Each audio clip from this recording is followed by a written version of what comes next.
Hi, everybody. I'm Richard Sher. Time once again to square off. Let's meet our panel. He's called Mr. Politics, Hassan Giordano.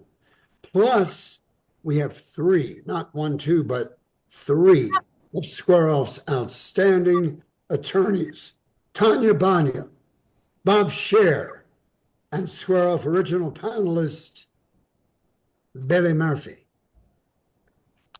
We're going to begin today on a very somber note with news that longtime popular Square Off panelist Anthony McCarthy passed away this past Sunday at Northwest Hospital. Anthony was 57. He lost a long and courageous battle against kidney disease. Anthony was a dedicated journalist, a radio talk host who was frequently seen on television commenting on local news issues. Former City Councilman Carl Stokes says that he and Anthony were like brothers. Carl says Anthony loved Baltimore and Baltimore loved him. Tonya, what are your thoughts about Anthony? You know, the thing that was so special about Anthony to me, well, two things. The first is that, he had that unique ability that I don't have, to be able to disagree with you without being disagreeable. And he was so kind. I would be on Square Off and we would have contentious discussions, and he would reach out to me. He would watch and he would reach out to me afterwards and just tell me, don't ever change who you are. This is going to feel like a lot more lonely of a world without his presence in it. Absolutely. Bob Scherr, I saw you nodding. What are you agreeing with? I've been on a number of Square Offs with Anthony over the years, and what comes to mind is that he was just a terrific guy. He was a nice guy, and he and I did not agree on a lot of things, but it was fun to disagree with him, which you can't do today. But it was fun to disagree with Anthony. He was a pleasure, and I'm going to miss him. We're all going to miss him. Square Off's Catalina Bird, by the way, who is a dear friend, says the talk show guy was such an appropriate moniker for Anthony. He loved talking to people about politics and faith. He genuinely loved talking to people. Hassan Giordano, your thoughts? So, Anthony was a dear friend. We went back almost 20 years from our time on EAA, which he got me in on. Actually, Anthony was the one who came up with the moniker of Mr. Politics. Nobody knows that but him. He was the consummate and most talented media specialist I've ever had the opportunity to come across and meet.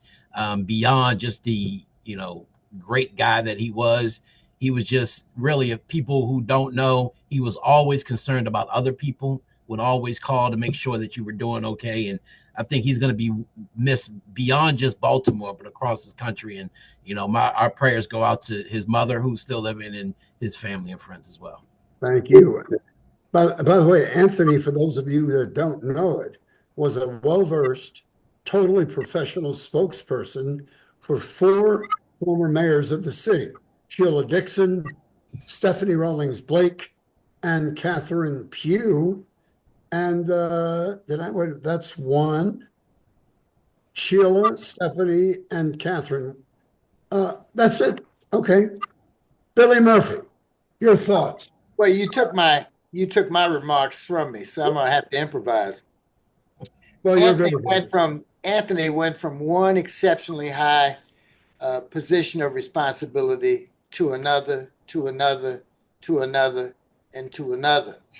He was valued extraordinarily highly by everyone in this town who understood the essence of the organic of politics, and he is a life to. He had a life to be recognized at the highest level. We are so sorry, all of us, that he is no longer with us, because we have all interacted with him on an exceptionally regular level, given his importance. So I salute you. I know you're watching the show, and we love you. Nicolee Ambrose, she is a GOP committee woman, national committee woman, and is a regular Square Off panelist. She sat on the board of directors with Anthony on the board of Tears of a Mother's Cry. She says Anthony played a crucial role in the nonprofit's mission to support mothers who had lost children to city violence. Who has anything to say before we move on? Rest in peace. Rest in peace. By the way, a celebration of Anthony's life will be held sometime this spring, and this is our first Square Off of the spring of 2025. So we'll take a short break with the voice of Square Off, Howard Mallison, and then we'll get to it about President Trump and the U.S. Department of Education. Howard. Thank you, Richard. You know, with so many cars on the road and distracted drivers everywhere, auto accidents are happening. And if you've experienced an accident, the insurance companies cannot tell you where to take your car. That's why more and more drivers are trusting their auto repairs and maintenance to leading edge auto body and mechanical repair. They work on all makes and models and offer free pickup and delivery anywhere in the Baltimore area. So call them at 410-443-6433 or visit them at 5807 Falls Road in Mount Washington. They make your car look and run like new again. And the law firm of Barry Glazer specializes in personal injury, medical malpractice, and nursing home neglect. His creative TV commercials made him very recognizable because Barry tells it like it is. Barry and his team have an in-house doctor and nurse on staff. In fact, you should call Barry before you call the insurance company. Barry gets you top dollar from insurance companies. He's that good. So give the law firm of Barry Glazer a call at 410-547-8568 and let them know you heard about him on Square Off. Now back to you, Richard. All right. Thank you, Howard. And here we go. While President Trump was dismantling the U.S. Department of Education, he singled out just one school system in the entire country, Baltimore. 40%, he says, of the high schools have 0 students who can do basic mathematics. In a White House fact sheet, it says, quote, 13 city high schools had no students who were proficient on a state algebra test in 2023. Bob, what do you think? It's a lot of what President Trump has been doing as far as cuts that I do not agree with. This is one I have no problem with, cutting out the Department of Education. I believe that education and the standards and so forth should be dealt with at the local level, the state level, the city and the county level. We do not need a Department of Education. Again, I don't disagree with those cuts. A lot of the other ones, the way he's doing it is another story. Go ahead, Tom. Well, I think the fact that the president would call out Baltimore specifically in this press conference, it just speaks to the sort of cruelty of this administration, right? I mean, it's more punching down and targeting the vulnerable for his most vicious kind of commentary. And I honestly just don't see the connection between dismantling the Department of Education and poor test scores. To me, that doesn't make any sense. I don't understand why that would. I could see revamping the Department of Education to ensure that it is providing valuable oversight and assistance to struggling school districts, but dismantling it, this doesn't make sense. Mr. Politics. Yeah, I agree with Tonya 1,000%. Look, I don't think anybody on the show or anybody watching the show is going to disagree with the statistics that were said by the president in regards to Baltimore. I think that is something that we got to get better here in Baltimore and across the state of Maryland.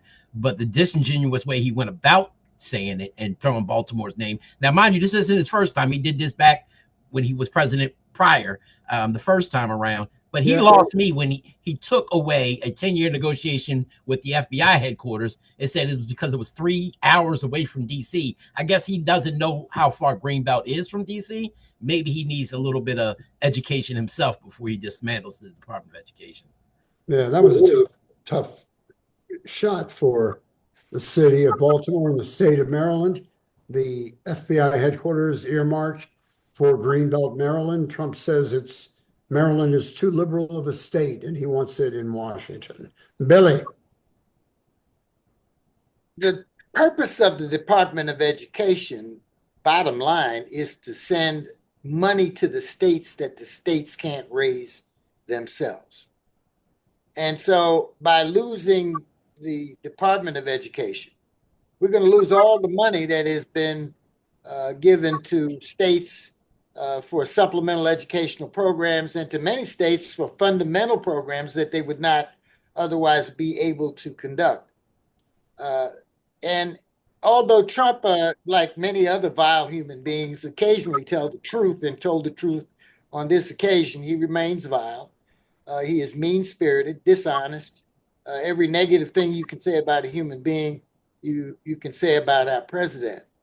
And it's unfortunate that we have to go through a dark period with a human being like him. Just mean. I certainly agree with everything you said, Billy. I'm a Republican. I voted for him twice. I did not vote for him this time.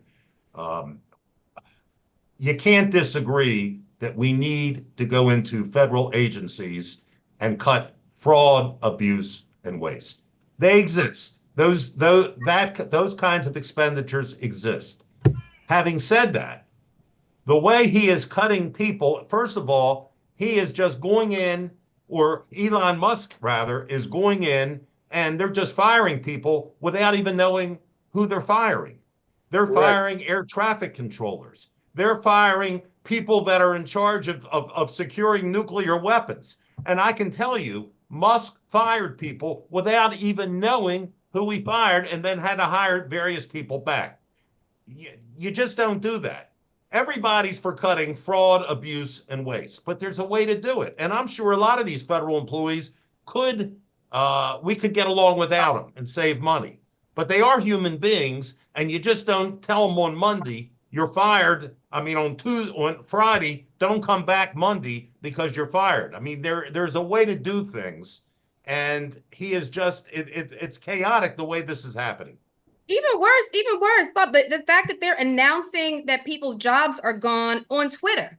Why should anybody find out that they've lost their job because of a tweet? Like it's ludicrous. Then why should we be announcing policy on Twitter? That's just nuts to me.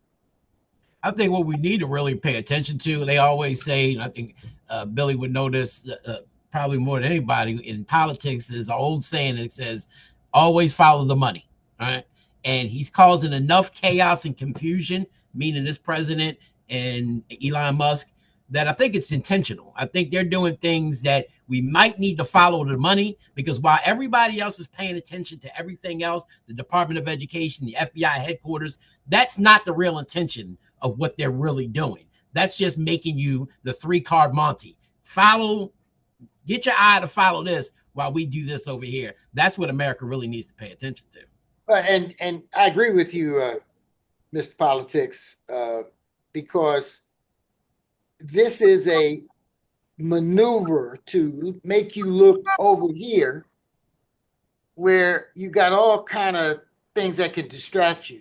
Instead of looking at the fundamentals over here. And one of the fundamentals is he is in the process of becoming a dictator. He wants to be one. You can bet that if he sees a way to do it, he's going to do it.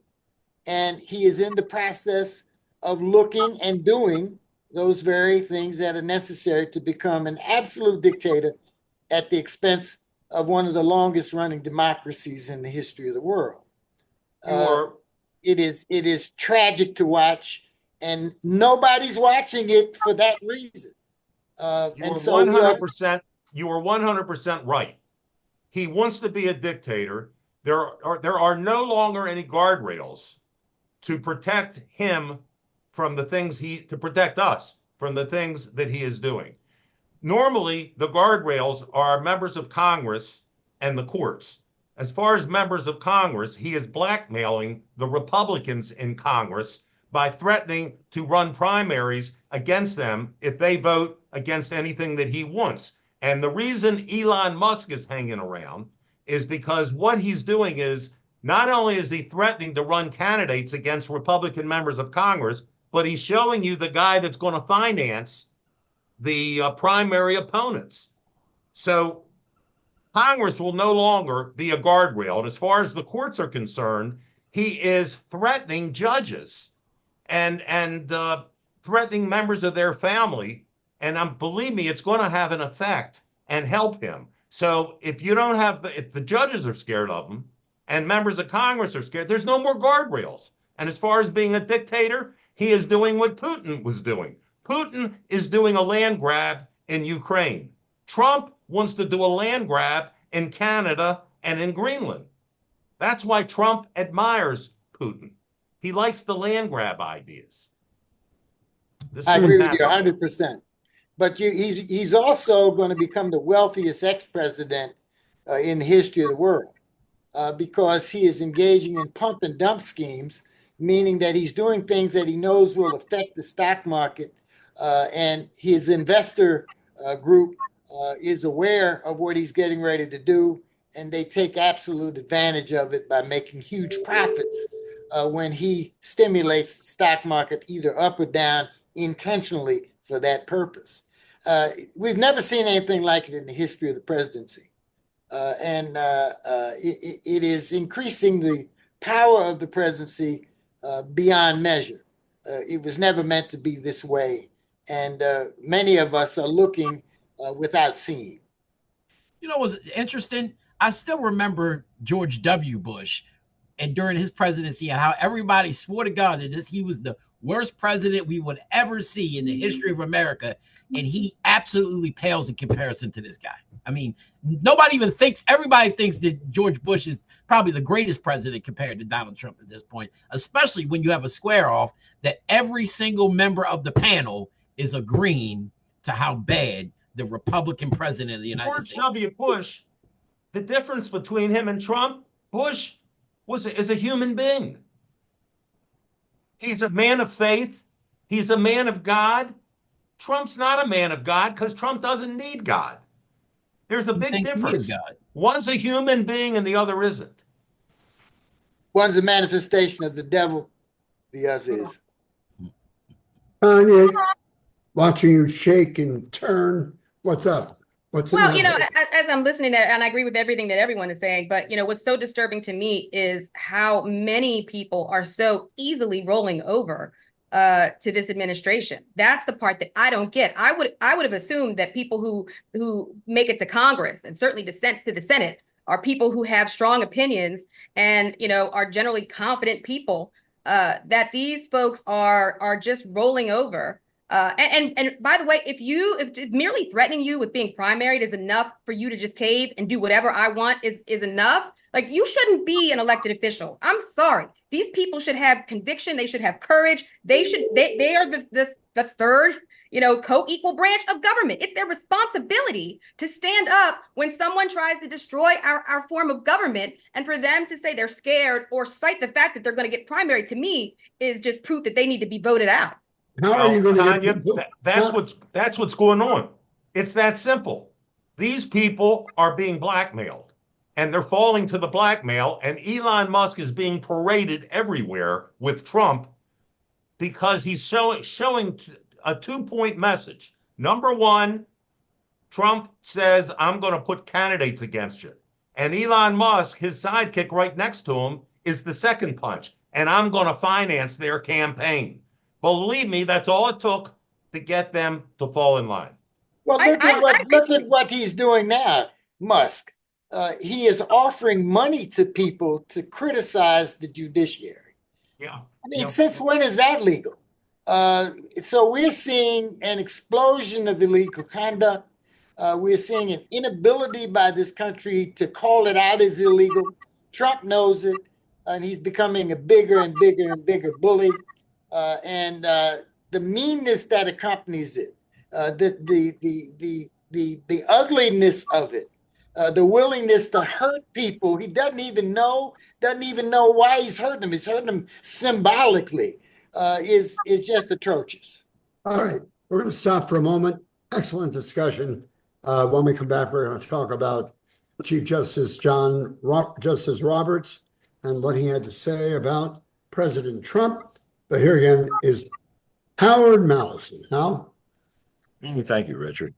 You know, Dr. Kelly Gagan is a well-respected board-certified podiatrist and heel specialist.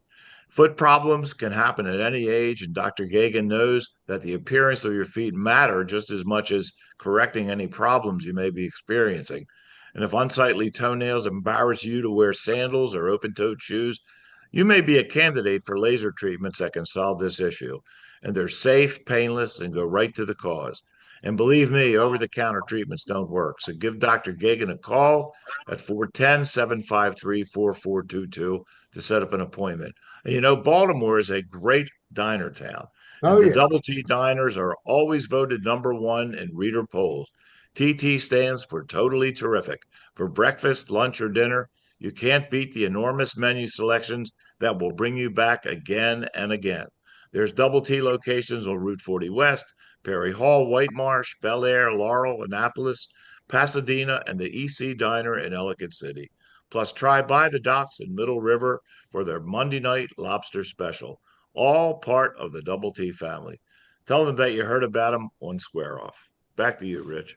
Very good, Howard. Supreme Court Justice John Roberts issues a rare statement rebuking President Trump and his allies for calling to impeach judges who have ruled against the administration. Trump calling for the impeachment of U.S. District Judge James Boasberg after he blocked the deportation of Venezuelan migrants to El Salvador, calling the judge, quote, a radical left lunatic judge who wants to assume the role of president. Bob, go ahead. What was happening again, and we talked about this a few minutes ago. Trump is trying to get rid of all guardrails, and he's managed successfully to get rid of them as far as checks and balances coming from Congress. Now we're talking about the judiciary. The only shot that this country has to stop Trump is the judiciary. And what Trump is trying to do is get rid of them, scare them, blackmail them, and he's drumming up by claiming impeachment, by claiming they're left-wing radicals, etc. What he's trying to do is there's a tone of violence in that. There's a tone of violence, and he always occasionally throws in a member of their family, the judge's family. It's a violent way of trying to calm them to get what he wants out of the judges by making them scared. So the Chief Justice comes out and he gives you this little tepid comment. And what the Chief Justice said, I'm glad he did it. And what he said is true. If you don't like a decision from the court, impeachment's not the remedy. The remedy is file an appeal.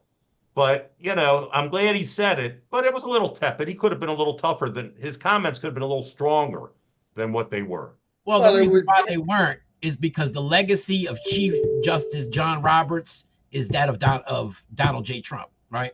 He is the one who helped create Donald Trump. So he's not going to go but so far, him and his radical conservative courts, in going after and attacking Donald Trump. So I think they realize it now, the monster that they created originally, and they're trying to walk it back. But at the end of the day, everybody knows the reason why we have him.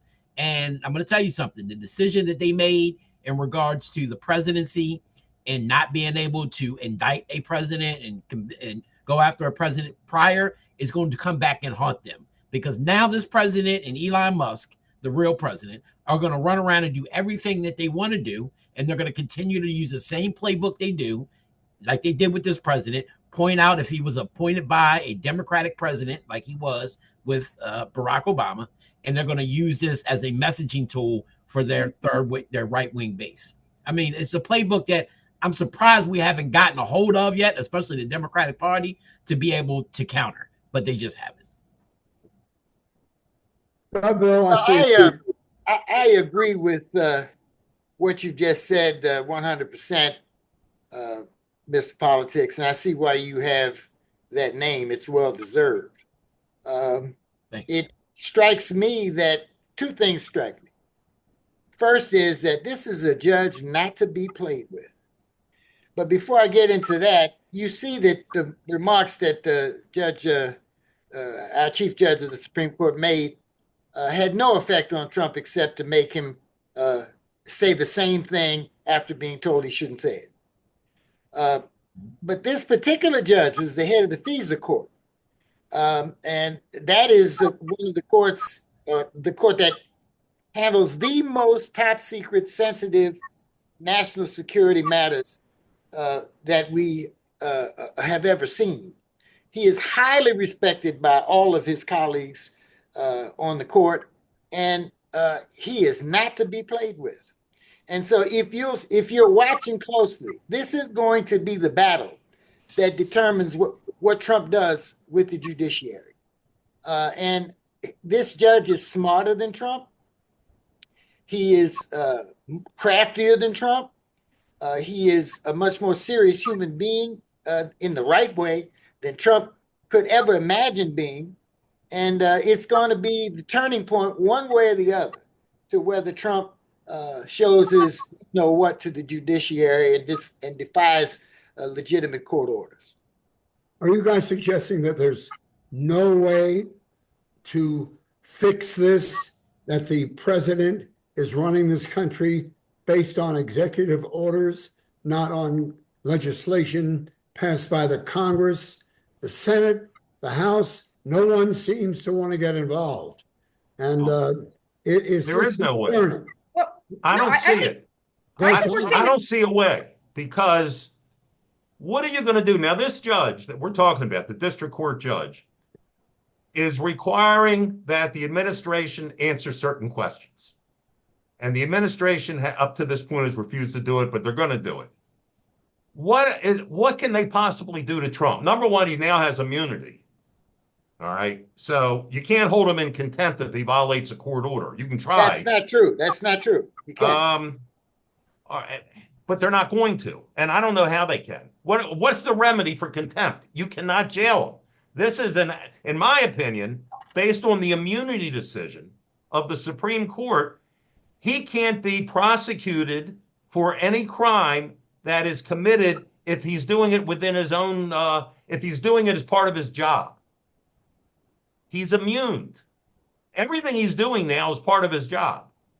So what can this judge do? The judge can tell them, call El Salvador up and have him sent back here. I mean, what else can they do to get, if he violated a court order in sending him there? He can put. How do you jail him if he doesn't bring him back? He's not going to bring him back. Yes, Tonya. While we focus on, let me make this one short comment. While we're focusing on what can't be done to Trump, a lot can be done to his underlings. They don't automatically get the immunity that Trump has, and it is yet to be seen whether they are entitled to it because Trump has it. So I think what he's going to do first is to hold the subordinates who made the actual decision to defy the order in contempt first and put them in jail. Then let's see what happens. All right, here's Tonya. Go ahead. I mean, that's literally what I was about to say. I mean, it isn't true to say that there's no guardrails and that no one's standing up to, because the judges are. He is overwhelmingly being defeated in the decisions that are coming out in the district courts. I mean, huge numbers. I mean, it's like a handful of cases that he's prevailed, on initial matters, injunctive relief and such in the district court, but he's overwhelmingly losing. So the courts are functioning the way that they're supposed to. Bob, you're right. They don't have an army though, right? So what happens next? I agree, Billy. These judges need to start making sure that these representatives who are coming in, not just the lawyers, but they need to have an agency representative present when they have hearings on these matters. And if these people commit contempt, they should be locked up. If you keep locking up the people who are defying court orders, it's going to get increasingly difficult for the president to get people to do it. Now, I don't know what happens next. I'm quite frankly, I'm scared of what happens next. But I think that has to be the next step if we're going to test it. They're testing the system because the president is saying you can't defy court orders. He's saying that, but his people are saying F that judge, impeach that judge. That these judges are trying to make foreign policy. His underlings are saying all the things that they're getting from him, and that's how they're kind of walking that line. But every member of Congress should be weighing in on this. It is not okay to attack judges for the substance of their decisions. It is unacceptable. But Well, here's where Congress is- if Let's attacking, Billy, hold on a minute. Hassan has been waiting very patiently to say these words. I don't know if I was waiting patiently to say these words, but I will say this, Richard. You talked about the executive orders and how this administration thus far has been operating under, and there's a reason behind that. One, from the legislative standpoint, even though the Republicans dominate both chambers, they still need 60-vote majority to pass a lot of the things that they want to get done. Everything is not simple majority, as we've seen with the budget stuff. You will need a 60-vote majority, and they don't have that in the Senate. You can do that in the House, and they barely have enough in the House to get passed. But the 60-vote threshold that's in the Senate, they don't have it. They don't have the votes, and that's why he's not going through Congress, because he knows he doesn't have the votes. Now, you got to understand the history of the GOP, especially, and how they've always used the courts as their threshold and a measure of being able to go after and attack the fabric of this country. Look at Roe v. Wade. They knew this from back when Roe v. Wade was first passed, that they were going to get to a point to overturn Roe v. Wade, but they kept going decision after decision from the 80s, the 90s, the 2000s, till they finally got the court that they needed, with the makeup of the court that they needed, and the right actual decision in order to make this happen. They're going to continue to do that, and they're going to continue to go after these courts unless the courts fight back. All right, we got to wrap this up. Any final comments? yes, Go ahead, Bill. the reason that there was a dispute in the Democratic Party last week and earlier this week about how to vote on whether to shut down the government was that Chuck Schumer believed that if the Democrats didn't shut it down, Donald Trump was going to defund the judiciary and shut down the judiciary. That was his expressed reason for why he voted for a measure that made lawful certain things that the courts had struck down as being unlawful. So it was a very, very critical decision, and most people didn't understand it, and most of the press did not adequately report it. Well, you're right. Chuck Schumer did the right thing for not only the country, but for the Democratic Party. Because, as you said, if the government were shut down, Trump would take dictatorship to a new level, because there would be no more government. It's not being funded. So Trump would assume more powers than he already has. Right. So Schumer did the right thing for his own party as well. I'm not sure of that, but I understand it. Got to wrap it. Unfortunately, great discussion today. You all are terrific. And we will have a much more balanced panel next week. Our conservatives were all out of town or unavailable. So that'll change next week, we promise.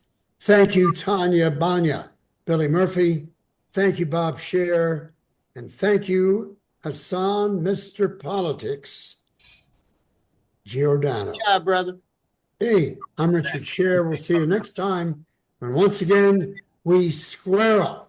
Bye-bye, and thank you so much.